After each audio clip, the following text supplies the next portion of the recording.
Hello friends, आज मैं आपको एक ऐसे इंजेक्शन के बारे में बताऊंगा जो कि कई तरह के रोगों के अंदर आप उस इंजेक्शन का प्रयोग कर सकते हैं।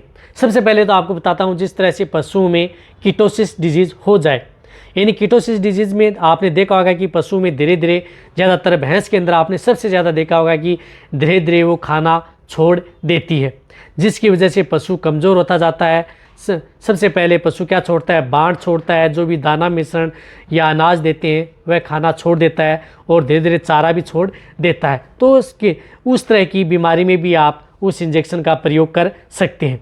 इसी तरह से यदि पशु में किसी भी तरह का यदि इन्फेक्शन हो जाए या एलर्जिक रिएक्शन हो जाए, एलर्जिक रिएक्शन हो जाता है किसी भी कारणवश, किसी जहरीले जानवर ने काट लिया या कुछ काट लिया कोई इंजेक्शन की वजह से, या कोई भी हो एलर्जी रिएक्शन हो गया, तो भी आप उस तरह के इंजेक्शन का प्रयोग पशुओं में कर सकते हैं। इसी तरह से अन्य रोग आते हैं, उनके बारे में बताऊंगा। लेकिन जितने भी जो वेटरनरियन या पशुपालक इस चैनल को देख रहे हैं, तो पहले आप इस चैनल को सब्सक्राइब कर लें, साथ में बेल आइकन और ऑल वाला ऑप्शन दबाएं, क्योंकि इस चैनल पर पता है कि आपको सही और सटीक जानकारी के साथ वीडियो शॉर्ट में दी जाती हैं। लॉन्ग में देखना है वेट पेट एंड केटल पर भी जाकर के देख सकते हैं। इसी तरह से यदि पशु में जिस प्रकार से आँखों के कॉर्निया का कुछ भाग इन्फेक्टेड हो जाता है या आँखें लाल हो जाती हैं, तो भी आप कंजक्टिवाइटिस जैसी डिजीज़ होती है, तो उसमें भी आप उस इंजेक्शन का प्रयोग कर सकते हैं। इसी के साथ साथ यदि आपने पशु में देखा होगा कि पशु में जिस प्रकार से आर्थराइटिस है, जोड़ों में दर्द है, सूजन है, चलने में दिक्कत कर रहा है, लंगड़ा करके चल रहा है, तो भी आप उस तरह के इंजेक्शन का प्रयोग पशुओं में कर सकते हैं।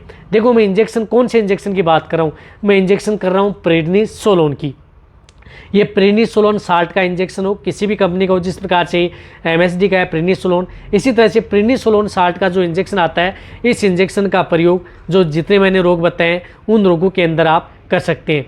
अन्यथा बहुत इस तरह के रोग होते हैं, हालांकि इस रोग का मैं शॉर्ट में बताऊँ तो जैसे जोड़ों में दर्द है, सूजन है, कहीं पर भी आँखों के अंदर कॉर्निया में इन्फेक्शन है, कीटोसिस डिजीज़ है, डर्मेटाइटिस में भी इसका प्रयोग किया जाता है, एलर्जिक रिएक्शन हो जाए तो भी इसका प्रयोग किया जाता है, या अन्य इस तरह की बीमारियों में सपोर्ट थेरेपी के तौर पर भी कई तरह की बीमारियां हैं, उनमें इस इंजेक्शन का प्रयोग किया जाता है।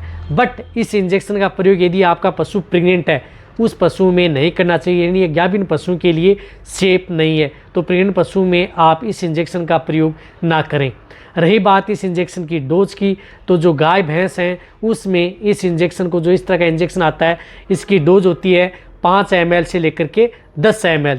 जिनका बॉडी वेट 300 kg से 500 kg तक है, तो 5 ml से लेकर के 10 ml only on intra muscular ये इंजेक्शन लगाया जाता है।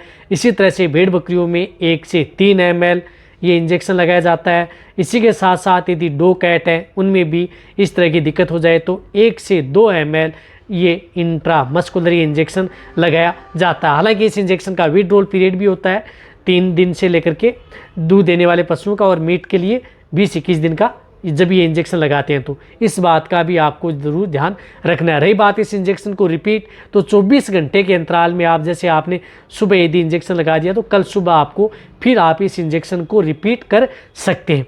देखो, ये इंजेक्शन जितना हो सकता है मैंने शॉर्ट में, रही बात इसके इंजेक्शन के बारे में डिटेल से जानना है और भी कई कामों में काम करता है, तो आप वेट पेट एंड केटल पर जाएं और पूरी डिटेल से आप इस इंजेक्शन के बारे में जानकारी वहाँ पर आप प्राप्त कर सकते हैं। इसी तरह से आपको अन्य इंजेक्शन है, उनके बारे में भी आपको शॉर्ट में इस चैनल पर ऐसी ही वीडियो मिलते हैं। तो ये वीडियो जितना हो सकता है पशुपालक के वेटरनरी स्टूडेंट है उनके साथ आप शेयर करें। इसी तरह से आप मेरी वीडियो देखते रहें, इसी तरह से आप मेरे को प्यार देते रहें। थैंक्स, धन्यवाद।